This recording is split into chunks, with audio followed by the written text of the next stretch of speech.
Thank you for coming, everybody. This is the last installment of the year of our Talk Back series, What's Going On, where we've been exploring topics that we feel are really important to African diasporic communities and really important work that our stories are told on American theater stages.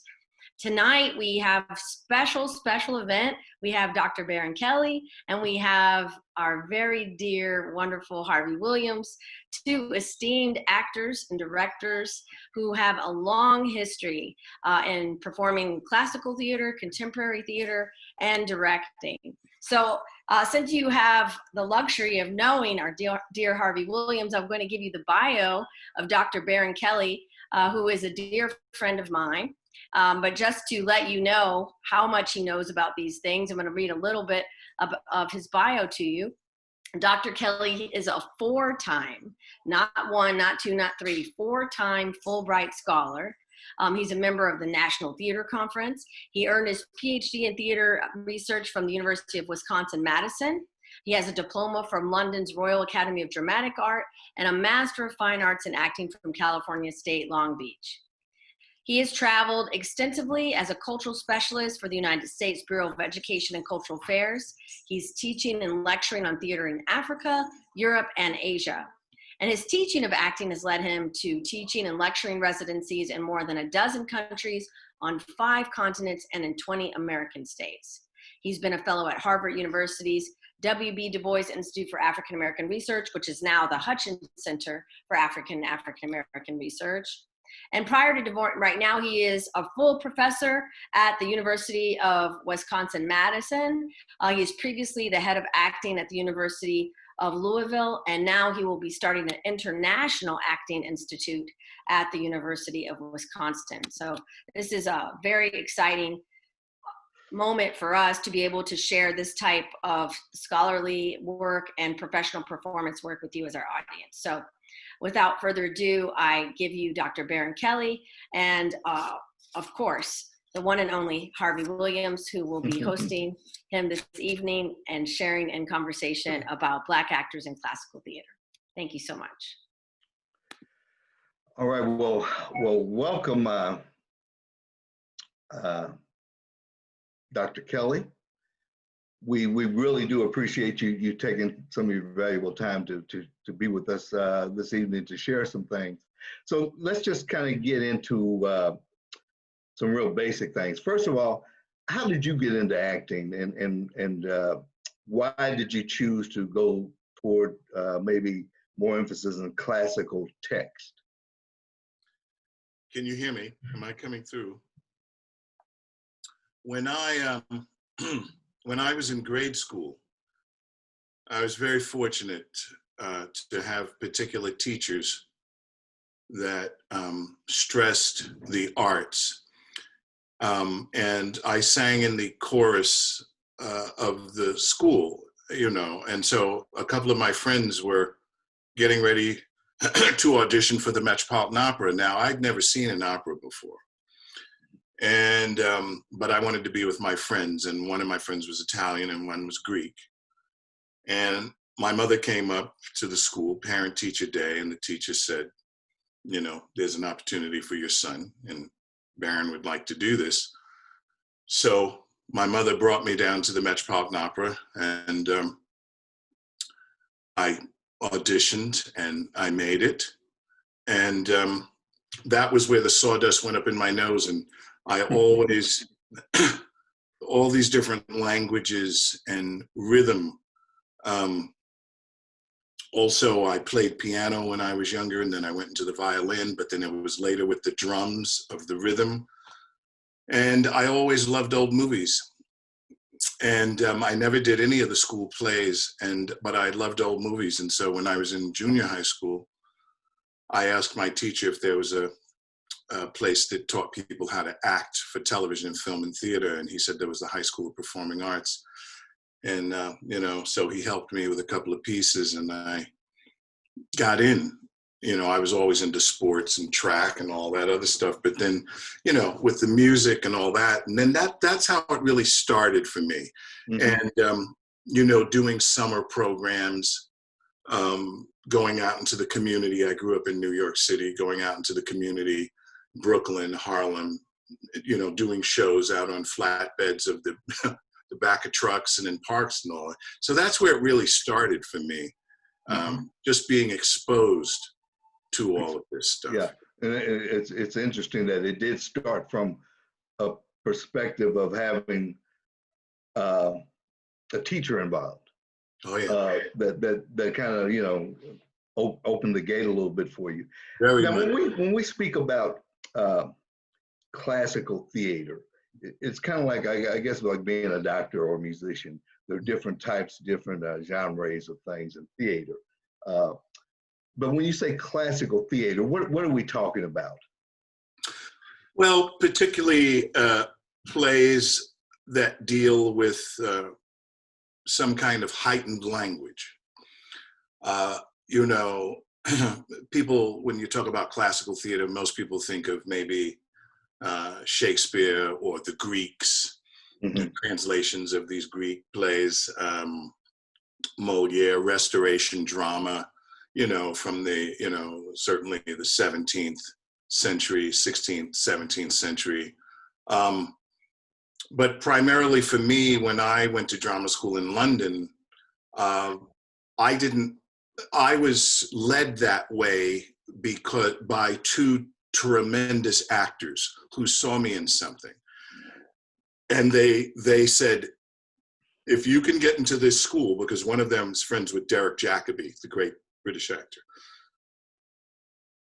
there was a way that school, or they felt, could meld this raw New York energy with all of this classical technique of Shakespeare and voice and how to handle the verse speaking and all of that sort of stuff. And that's how that sort of happened. But also going back to my teacher took us to a lot of shows to see people like James Earl Jones and all of these people, like Morgan Freeman doing these plays. I mean, I was very fortunate with Mr. Ward that he took us out to see these shows. So that's where, and I was seeing people who looked like me on the stage. And I was saying, I want to do that, because that was before the internet. That was before cell phones. Most of the actors in my generation coming up just wanted to probably be like James Earl Jones and some of these other actors that are not on this earth anymore that we were looking at, Right. And that's where it really started, Okay. And you mentioned the the European theater, and these were mostly though things that were done by white males, written by white males. So as a Black actor, how do you feel? I mean, how do Black actors what is their history in doing Shakespearean theater? And you've already mentioned a couple of major Black players, but how have they contributed to establishing a tradition of Black actors performing Shakespeare? Well, this will go back to the 19th century of particularly in New York City with the African Grove Theater, the African Theater Company, when William Alexander Brown decided to challenge the white majority theater at that time, which was the Park Theater, to show that Black actors, but he also had an integrated company, but that Black actors had the facility to do all of these other kinds of plays to counter all of those negative arguments about how Black people are inferior and all that other stuff. So, and what came out of that theater, the kind of work that was being done, the kind of work that's been written about, was the beginning of a professional company of Black actors being able to not be prescribed in a particular narrow frame of reference, because we didn't have a major sort of native playwrights in this country until the latter part of the 19th century, really. So for Black actors to start putting themselves into these roles, and also I have to say, even today, it's not so much about whether you're playing Black or whether you're playing Asian or whether you're playing this or whether you're playing that. Are you playing the character? Are you able to understand the particular given circumstances and put yourself into this particular character that loves, that hates, that everything else? And it's no different than opera.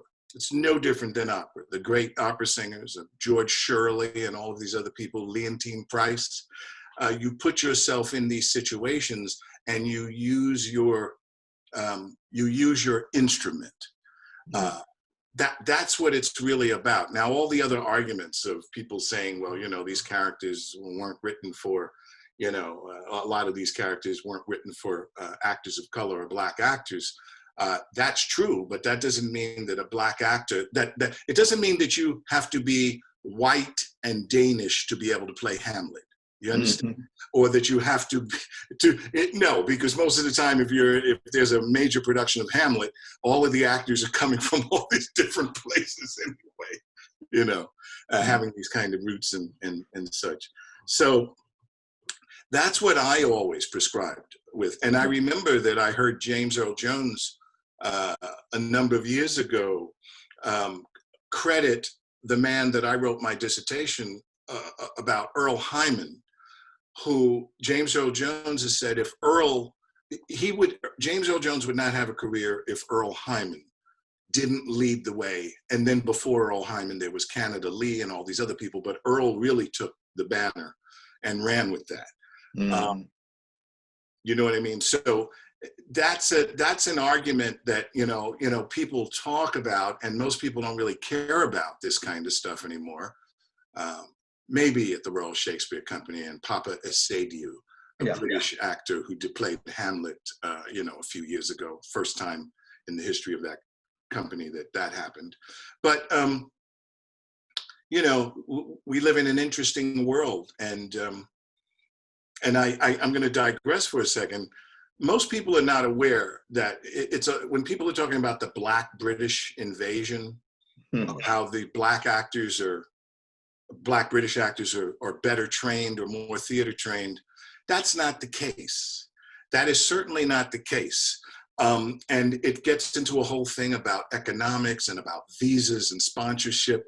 There's no reciprocity the other way. If you're a star, you can get a show built around you in the West End, but just the average actor coming over to the UK, sitting in an agent's office, there's no way they can get them work because the unions are all locked down.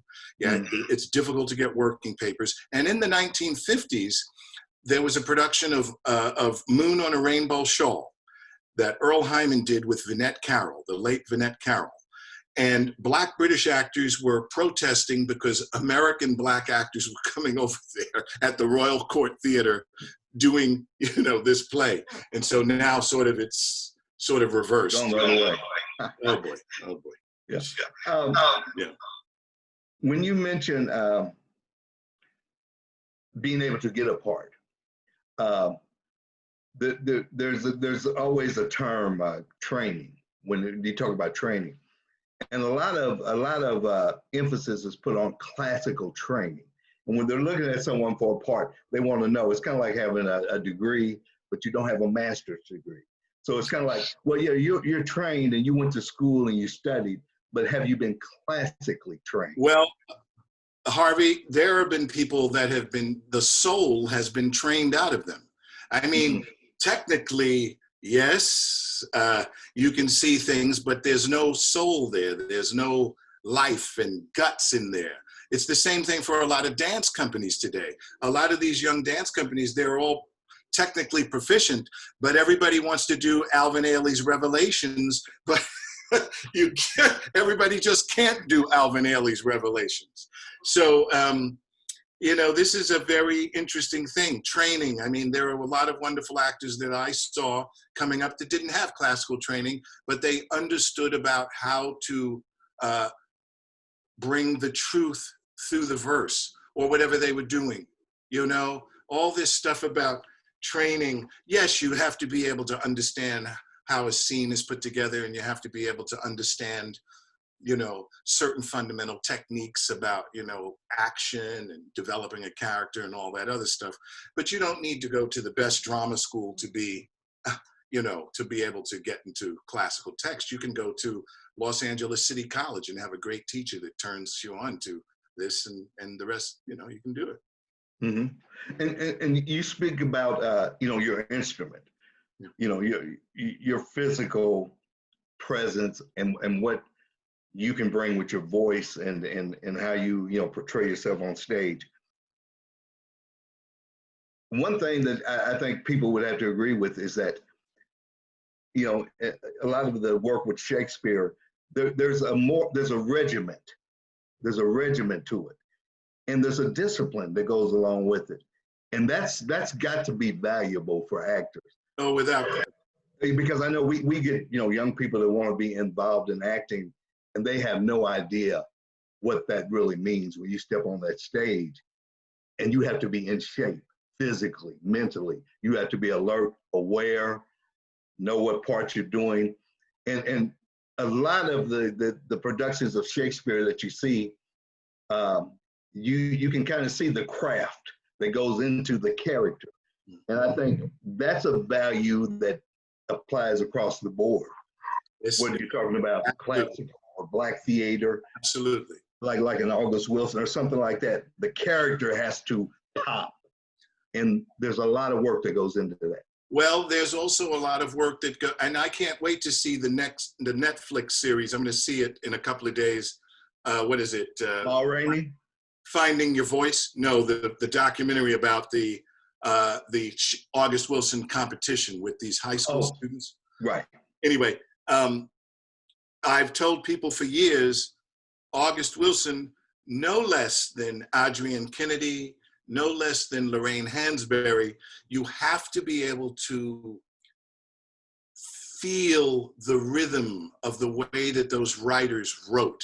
August Wilson was perhaps a little bit more percussive than Lorraine Hansberry, but there's a rhythm to the way that those words are put together and the syntax that if you let that just carry you, you will be fine. But a lot of people worry so much about talking loud, you know, or screaming. That's not what that's about.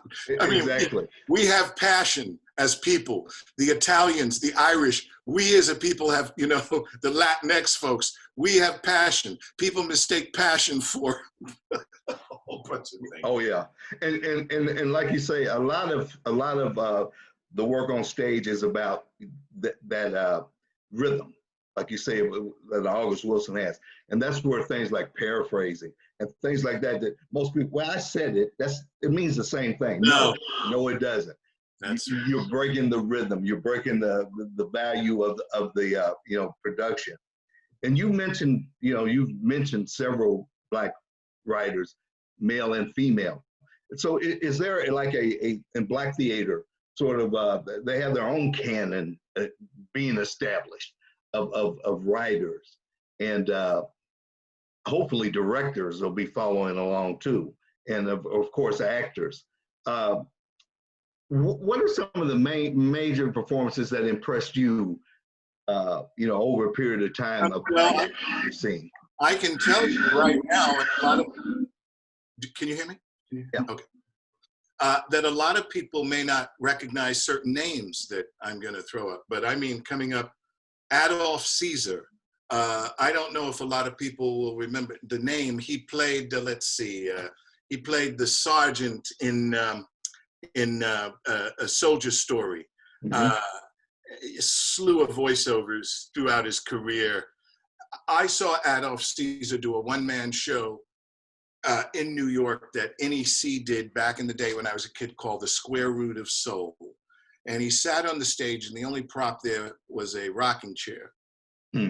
I have never forgotten. He shaved his head, grew his mustache and his goatee, and he read all of these different poems from Paul Laurence Dunbar to County Cullen to you name it. And I was mesmerized by that. I was absolutely mesmerized by that. That's one that stood in my mind. I remember when my teacher took us to see Morgan Freeman and Gloria Foster do Coriolanus. I remember sitting on the edge of my seat, I guess like how a young kid looks at a ball game at a ballpark and says, you know, that they want to be the pitcher, and they start imagining this. Just fun. But then I worked with Gloria later, and I told her about that, and she was absolutely terrific. See, a lot of people won't recognize her name. Maybe they'll know her from The Matrix, or the Oracle in The Matrix. She was one of our great, great actresses. She was right along. She was actually a little, Diana Sands was right before her. And I don't even know if people remember who Diana Sands was.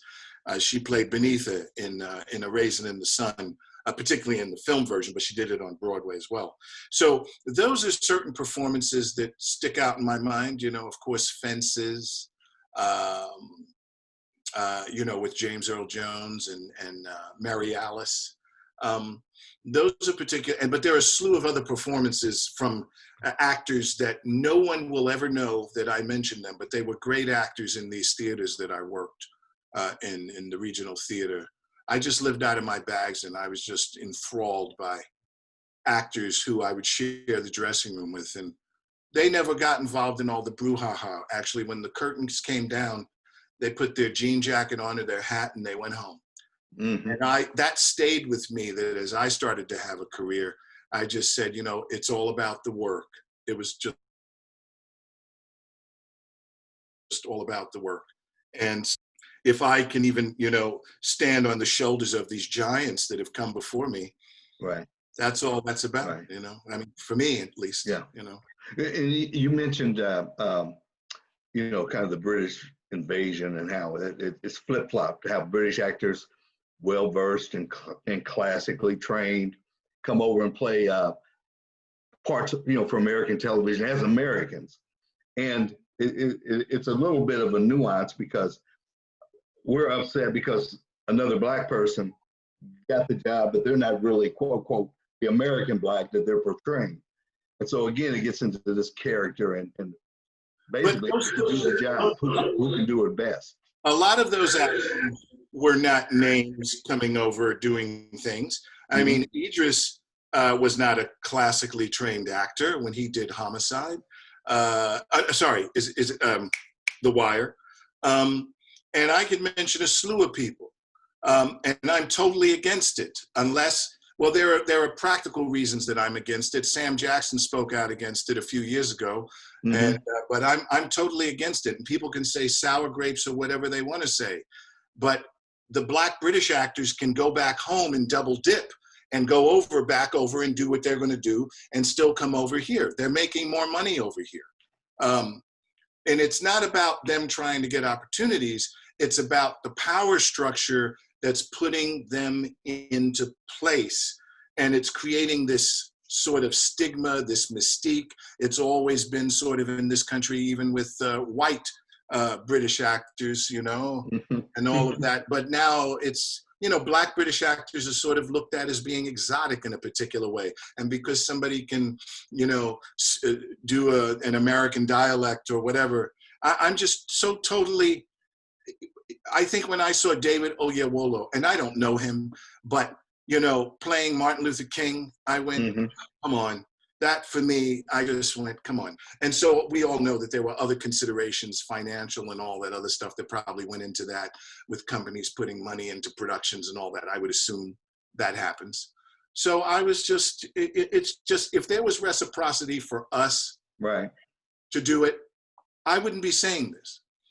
So, you know, it's just not fair, and it's not the actor's fault. It's the producers and the structure. Exactly. And kind of speaking along those lines of the industry and the powers that be, what do you think that we can do, or is there anything that the individual actors can do to connect Black actors globally to address, you know, racism in the industry?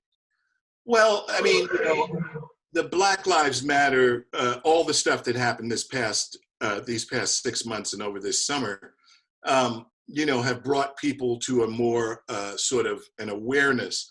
I mean, even the National Theatre of Britain is putting on productions by Black British playwrights now, or that was in the season, that's still being planned.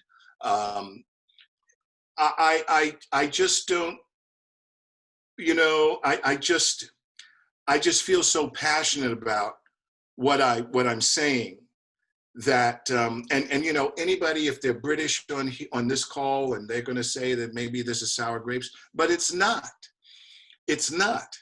And it's about the power structure. It's about more people like Viola Davis and all these other folks getting production companies that can start to tell our stories, or tell different stories in a different way. And then we need more directors that need to come up. I mean, I'm thankful that George C. Wolfe is directing Ma Rainey's Black Bottom. George has a tremendous background in theater, but there were other Black directors as well who could have done that, but because of George's connection, I'm sure, with Costanza or Wilson's widow and all this other stuff, he seemed to be the perfect man for that. So we need to, there's some tremendous talent out there.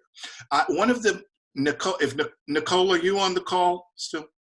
Yeah, I'm here. One of the most tremendous performances that I have seen this year, and I called it when I said he's going to win awards. What's the name of the young man that was is it Jerome Jarrell? What's his name? Oh, and when they see us, it was extraordinary. It blew me away. So I'll try to pull up a little excerpt for you, and we can segue if you want. No. He. That's what I'm talking about as far as craft goes. I mean, and Ava DuVernay, from what I understand, he did such a good job with the younger version of that character that she said, well, why don't you read for the older one too? And he's, so I could name quite a few people who were like that, white and Black, but I hope he's at a perfect sort of moment in his career, because there was another young man who is very good, but he didn't get the breaks that Jerome Jarrell hopefully is going to get. Lorenz Tate. Do you know who Lorenz Tate is? I mean, when I saw him do Old Dog in Menace to Society, I said, where did they get this kid? I mean, he's terrific. And then I saw him in a film it's called The Inkwell, where he plays a shy, retiring kid that talks to his puppets, and he falls in love with. I said, "Just what a range! They should have paired him up with Leonardo DiCaprio and all." So anyway, they're out there. They are. Speaking of them, and the potential that the Black community has, and it's just been untapped. Even when it gets tapped, like you say, it's still being able to get the break you need to get. Knowing somebody, it's just the way things go. What would and we had a couple of questions from some people hopefully who are joining us tonight. One was Cynthia Townsend, and I'm going to put both of these together. They kind of fit in the same category. And she asked or made a statement that in the inner city, how much harder it is for a young person to become part of a theater or to find some opportunities to maybe get into some film or screen opportunities. So as for training, what is kind of the right age for a young person to start, take classes? And then to back that up, a young lady named Amy DeCorson asked, what advice would you give to aspiring or new actors starting out? You can always find some kind of a theater company. Listen, I grew up in New York City. A third of the guys I grew up with are dead. So I didn't, and I saw crack destroy my mother's neighborhood. So if you have a dream, and if you have a desire, and if you have somebody that can lead you the right way, that's what's important. Whether we have mentors, at a young age, somebody that's able to guide us in a particular way. You can always find an acting class somewhere. That's not a problem. You can always find an acting class somewhere. But I think today, just like with sports, a lot of people look at the fame, a lot of people look at the glamour, and they go, okay, I want to do that. I want to be a celebrity. And that's across the boards, white, black, whatever. Mm-hmm. But if you want to be in it for the long game, then it takes training. There are community theaters that are around. There are theaters and communities that you can get involved with. And for the young lady that had mentioned about, for an aspiring person, study. Mm. I tell people this all, study. I know it looks easy. And if maybe you look a certain way and people say, hey, you know what? You should be on television or film. And you could do that. And I'm sure maybe you could. But what we're talking about, we're talking about the long game, so that, because Viola Davis certainly saw the long game. She had mentoring. I mean, Mm-hmm. Viola Davis certainly. Right. But, if she wouldn't have gotten into Juilliard, was where she trained, she would have gone somewhere else. And it took her a while before, she just didn't pop out there. Mm-hmm. So it's about the long game, and it's about studying and knowing your history. Right. Whose shoulders you stand on. Right. If you were in computer science, you would have to understand how the first computer was built or where that came from. You Right. have to know your history. That's right. Everyone wants to get the standing ovation and the Academy Award and the Tony and the Emmy. Everyone wants that, but very few people have the passion or tenacity or work ethic to put in the blood, sweat, and tears it takes to get there. And when I was up here finishing the PhD, you know who Mahershala Ali is? Mm-hmm. And he was just getting out of NYU. And so I was in an independent film with him up here, and he had just gotten out of NYU. And in between breaks, on the set, I would talk to him and tell him what I was doing and all that sort of stuff. And he was telling me, he had just gotten out of NYU, and that, he was hoping to have a career and go on to better things. That's 20 years ago. Mm. Not 5 years ago. Mm-hmm. 20 years ago of him doing whatever theater show, whatever guest shot on whatever show. That's 20 years ago. Mm-hmm. So it's a long game. Yeah, it really is. Well, I don't want, I'm getting real comfortable. I'll keep you here like no telling how long. Well, go on. We want to turn it back over to, I think, Nicole, because we do want to give other people a chance to ask some questions or have her to expound on some things. And so I'm going to just let her have it. And it was a pleasure talking. And I'm going to talk to you again because we got a lot to talk about. Harvey, you can just get my phone number from Nicole, or why don't we can set up a Zoom? I love it. Okay. That's fine. Yeah, because we got work to do. My brother, hey. All right, Nicole. Well, no, we just want. I'll tell you my Delroy Lindell story, where I'm at a party with him and he's leaning against the wall and he was telling me that he had gotten his heart broken. So I thought he was talking about some kind of relationship, and he was talking about all the parts that he was losing to Morgan Freeman. So anyway, go ahead. Okay. I'm telling you. That's so funny. I so appreciate this conversation, and it's the great part of it is watching two great actors who have had a really long career and still are passionate about acting. And I think that's the most exciting thing of it as a reformed actor myself. I love it when we can have these conversations about the love of the craft.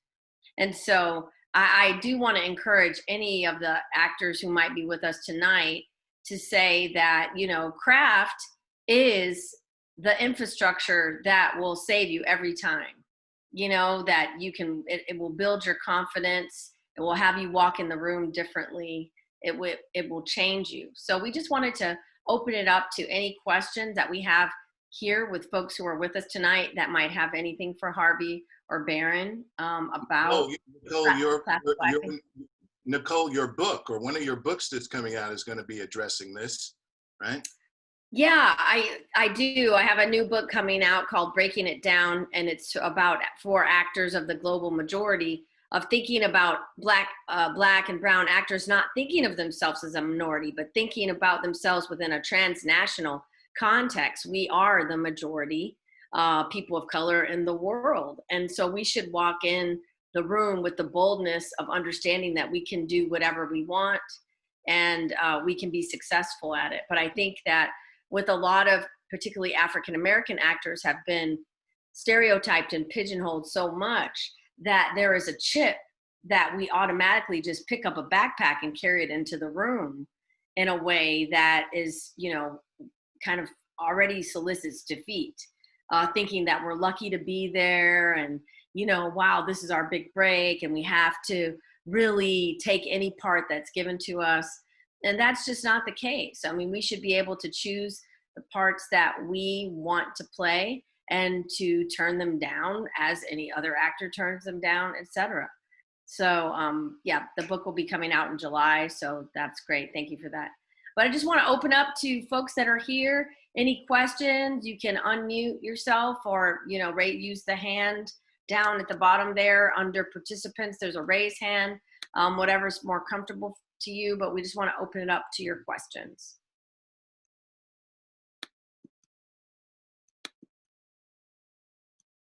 So that's my job. When it goes to weird, deathly silence, that's when I come back in. Yeah, I'll warm you guys up, and then when you want to segue back in, just come on through. Well, here's a question that I have for both you and Harvey, is that I'm going to play the 22-year-old actress who has been going out all the time. I'm 22. My name is Malika. I've been going out all the time. I book up a non-union job here or there. But I would like to do Shakespeare, but I don't have the training. And I understand that I need to have some training to do the verse and the prose or whatever it is I hear about it. And I'm afraid to do that. So what advice could you give me as a young woman who I am? I feel like I have talent, but I feel threatened by this material. So what can you do to give me some direction?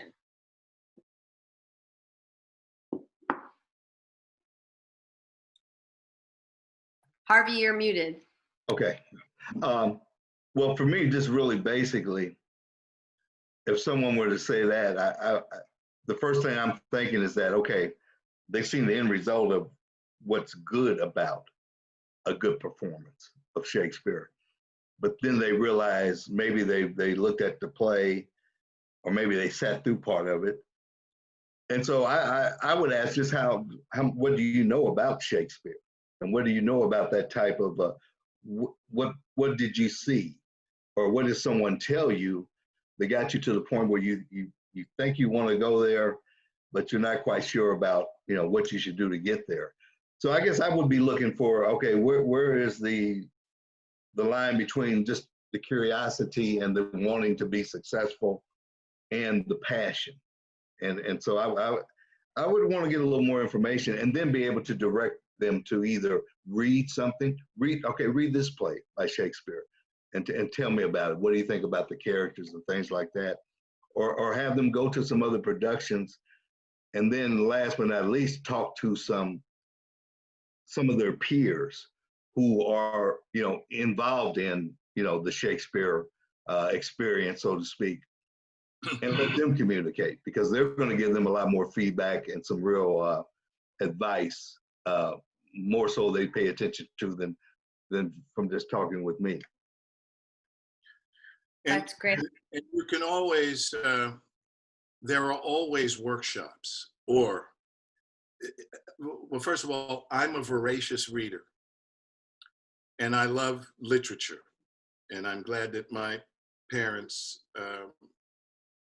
just instilled that habit in me of reading. I have 7 books on the side of my bed right now that I'm including Obama's new book. So I love literature and I love language. And I think it was just a natural thing for me to want to learn this more. I had great teachers. I mean, let me just give you, and I'm going to segue for a little bit, because I had teachers that turned me on to things like Ethan Frome. If you don't even know that name or recognize that name in literature, it's A Tale of Two Cities, you know, Shakespeare, and my imagination just, wow. And I wanted to understand how to make this Shakespeare. I went to the High School of Performing Arts, so at the age of 14 years old, the teachers were teaching us about Shakespeare. So I was very fortunate that way in New York, the Fame School, if anybody remembers that series on television.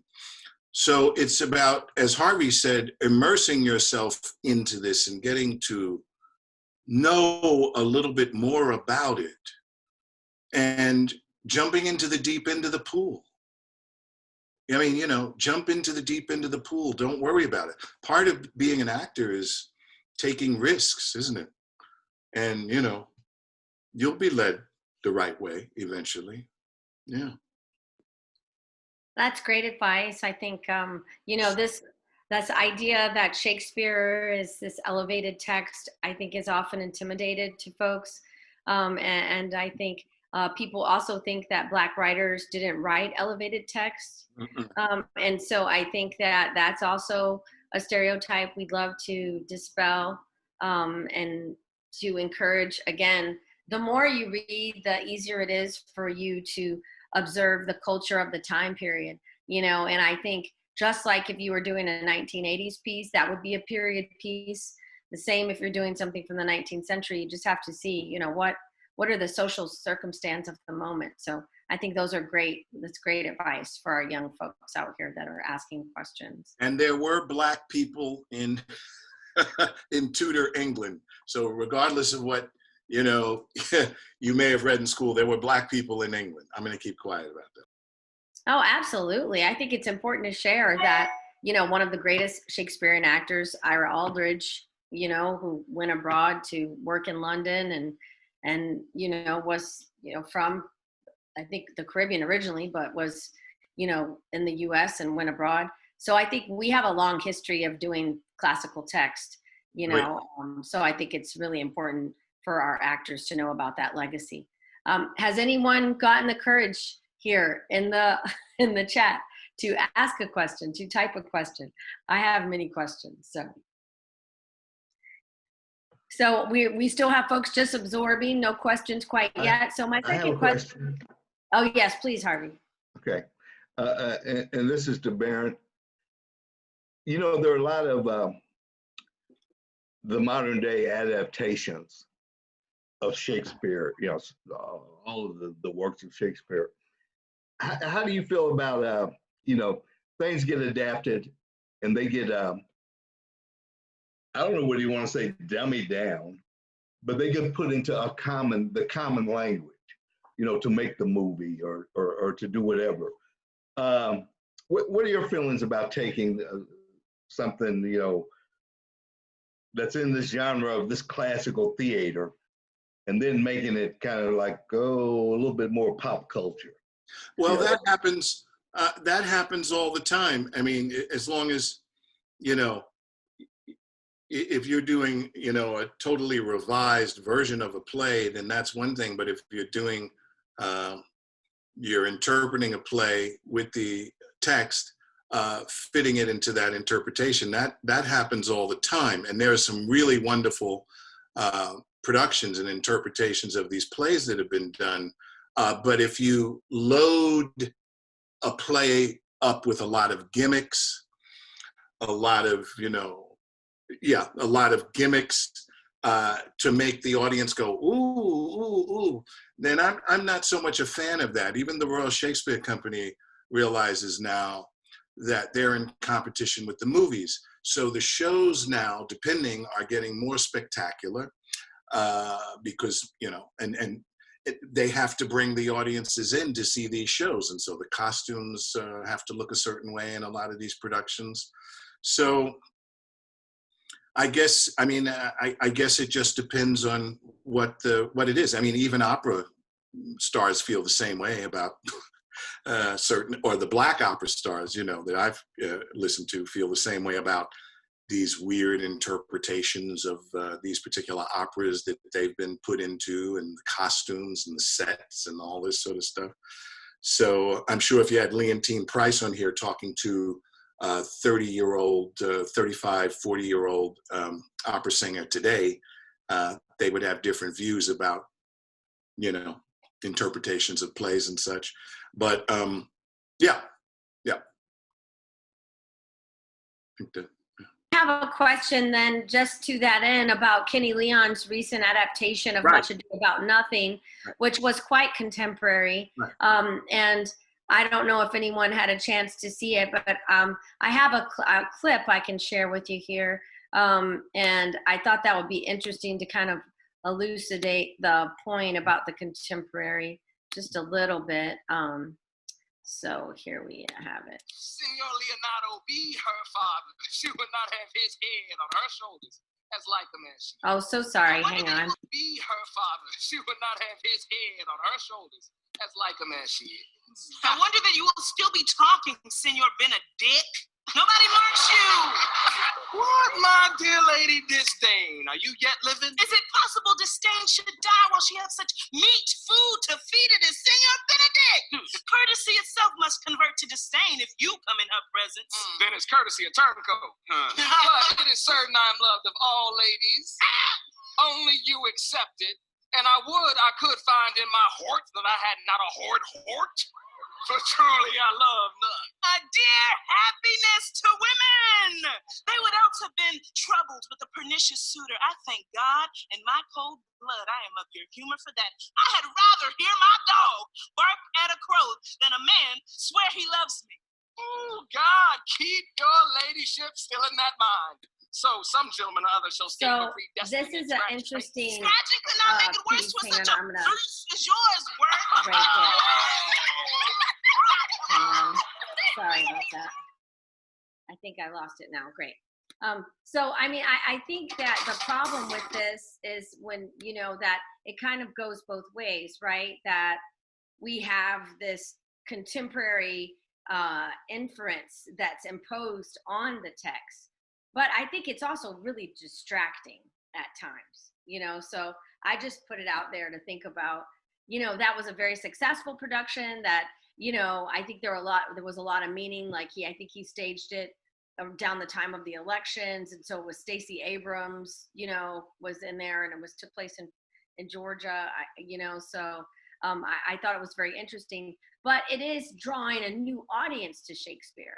So for me, as a director, I've avoided directing Shakespeare in a predominantly Black theater because I want to be able to showcase the work of Black writers. But I do think it is a service to the actors to some level to expose them to the text and immerse them in it and contextualize it, you know, in a way that could be very exciting. So do you feel either of you feel any conviction when you have to choose between a work by a Black playwright and choosing like a Shakespeare work when you're programming a seasonal choice or deciding what to direct a play? When you have Black actors, do you feel that I need to expose them to Black artists? They can always read Shakespeare. Or do you feel that Shakespeare opens up other opportunities for them to segue to different types of Black artists? For me, what I noticed about that clip, it was two total dynamics going on. One was the language, which was Shakespeare, and the other was the body language from the actors and their movement and the instruments that they were using to bring the Shakespearean voice, you know, into play. And my conflict with that is that I think that the Black experience is rich enough to have its own stories told. Mm-hmm. And that if I'm going to do Shakespeare, then I'm going to do Shakespeare. But if I'm going to do, you know, Black theater by Black writers, then I would no more want them to take that work and put it on a Shakespearean stage and craft it, going back the other way. So to me, it's kind of like two ships passing in the night. At some point, they look good together. At some point, they get a little too close to each other. And so I just think the ocean's big enough for both of them to sail. No, absolutely. Yeah. Did everyone see Ma Rainey?